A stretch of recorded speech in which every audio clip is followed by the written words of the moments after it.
Have you ever heard of a civilization that built Europe's first massive cities? A society that thrived for centuries and then just disappeared? It's one of history's great mysteries, and today we're going to try to solve it. All right, to really get this, we've got to travel way back. I'm talking over 6,000 years ago, to the Copper Age, in a huge stretch of Eastern Europe, what we now know as Ukraine, Romania, and Moldova. This was the heartland of the incredible Cucuteni-Tripilia culture, and for 2 millennia, they were the dominant force here. And look, when I say dominant, I'm not kidding. We're not talking about a few small villages. These people built what are now called megasites. Think enormous, carefully planned communities, some with up to 10,000 residents. Just let that sink in. These were bustling urban centers long before the famous cities in Mesopotamia or Egypt even got started. So for more than 1,000 years, their society was on top of the world. They developed advanced farming techniques and created some of the most stunningly beautiful pottery you'll ever see. But then, around 3600 BC, something goes wrong.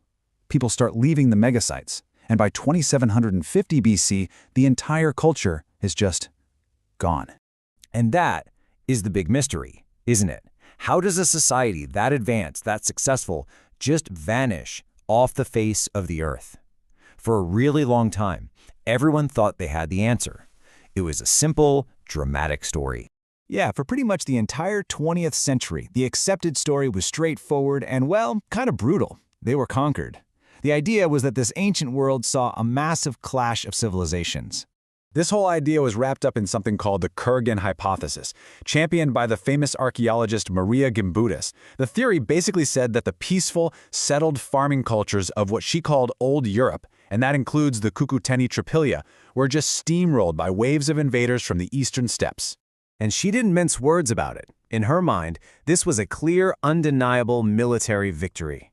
You had these warlike, patriarchal tribes on horseback sweeping in from the east, imposing their language, their religion, their entire way of life on the people they defeated.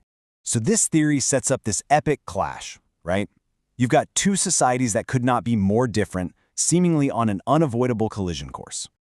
I mean, just look at the breakdown. The contrast is night and day. On one side, you have the Cucuteni-Tripilia, described as egalitarian, peaceful farmers who settled down and likely worshipped a female goddess. And on the other side, the Yamna, the Kurgan people, hierarchical, nomadic warriors who worshipped a male war god. You can totally see why this idea took hold, right? It's such a compelling story. A peaceful, seemingly matriarchal society getting wiped out by aggressive, patriarchal warriors. It resonated, and for decades, this was just the accepted truth in the history books. But what if the story isn't that simple? What if the real threat wasn't an army charging from over the horizon? What if the seeds of their destruction were planted right at home, growing inside the megasites themselves? Okay, so this is where things get really fascinating. In 2024, a study came out that just flipped the whole narrative on its head. Researchers found a brand new clue, but it wasn't a weapon or a fortress wall. It was hidden in the floor plans of their houses. Using some pretty cool modern tech, geophysical surveys that let them see underground without ever digging, a team analyzed the layouts of almost 7,000 houses across dozens of sites. And they weren't just counting them, they were meticulously measuring the size of every single one. Now, how do you make sense of all that data?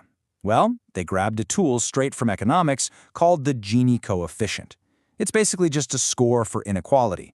If the score is close to 0, it means wealth is distributed pretty evenly. If the score is close to 1, well, you've got a few people living in mansions and everybody else in huts. And what they found was, wow, just incredible. At the absolute peak of the megasites, the Gini score was super low. This suggests these giant cities weren't just big, they were shockingly egalitarian. It was like a massive social experiment in cooperative living, and for a long time, it was working beautifully. Okay, but here is the absolute bombshell. The collapse didn't happen when everything was equal and rosy. No, it happened right after inequality started to creep in. The data shows a clear trend. Just before these places emptied out, some families started building much bigger houses than their neighbors. The social glue was dissolving. So this new evidence forces us to completely rethink their story. Instead of a sudden, violent invasion, we're now looking at a slow, internal collapse. A society that unraveled because its founding principles were failing. So the new thinking goes like this. People flocked to these megasites because they offered a promise of equality. And for hundreds of years, that system worked. But eventually, it started to break down. As the wealth gap grew, the social contract that held these massive communities together just shattered. And people basically voted with their feet. Exactly. The researchers themselves say people made a conscious choice. They weren't driven out by invaders. They decided to leave. They looked at the society they had built, saw that it was no longer living up to its ideals, and they just walked away. The world's first great cities didn't end with a bang. They ended with the sound of footsteps leaving. So, what are the big takeaways from all this? Well, first, it's proof that you can build huge, complex societies that are also fair and equal. The Cucutini Tripilia did it for centuries. But it also shows us that internal problems, like rising inequality, can be just as deadly to a civilization as any invading army. The end probably wasn't just one thing. It was likely a process of internal decay that weakened them, followed by a gradual cultural blending with their neighbors, like the Amna. You know, the story of Europe's first cities?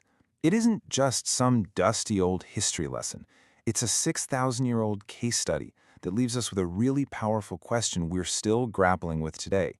Just how fragile is that balance between building a large, complex society and keeping it a fair one? It seems the answer has been crucial for a very, very long time.